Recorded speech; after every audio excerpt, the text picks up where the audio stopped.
a show that also deals with the search of our identity, for the characters without spoiler. But it's a question for both of you. How did you work on this aspect, and what do you think audience will relate to in this sense? Will they find more about themselves watching the show?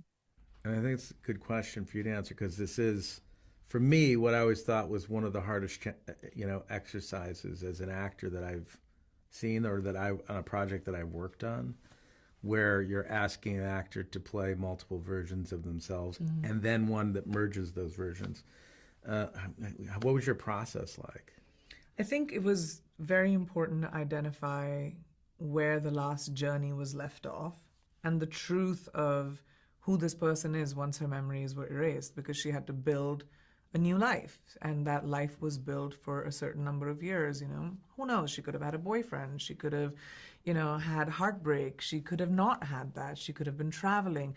So I kind of really worked with the writers, David, on a backstory of what happened in that duration, and then the morality, the questions of the weight of the information you find out, or when your memories come back, the gravity of the decisions that you've made. So we really detailed a lot about, regret, a lot of things that you kind of think of in the past and, or hope that you may not have had. So I worked on the character to kind of have a lot of that. And I think that is very true of human beings. We step into every day with trying to figure out how much of yesterday we're going to bring into today and how much of tomorrow we need to look for. And I think that's Nadia and Mason and all the characters that this happened to, that they're just like an amalgamation of what happened and what they need to do.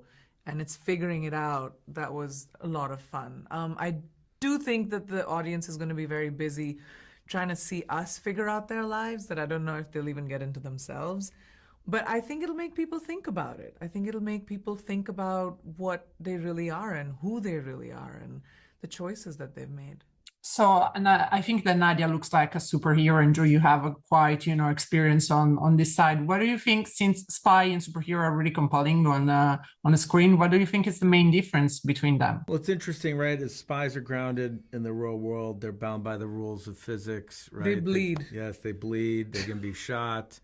But in a lot of ways, they're trained. They have a skill set that makes them exceptional. That sets them apart from normal people and makes them aspirational in that regard. What's interesting about the show is we then strip that away from them, and then they have to rediscover that.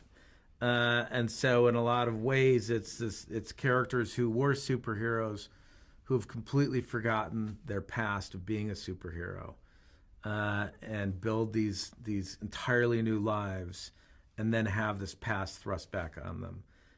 And they have to find a way to make it all work or, redefine themselves moving forward with all of this knowledge.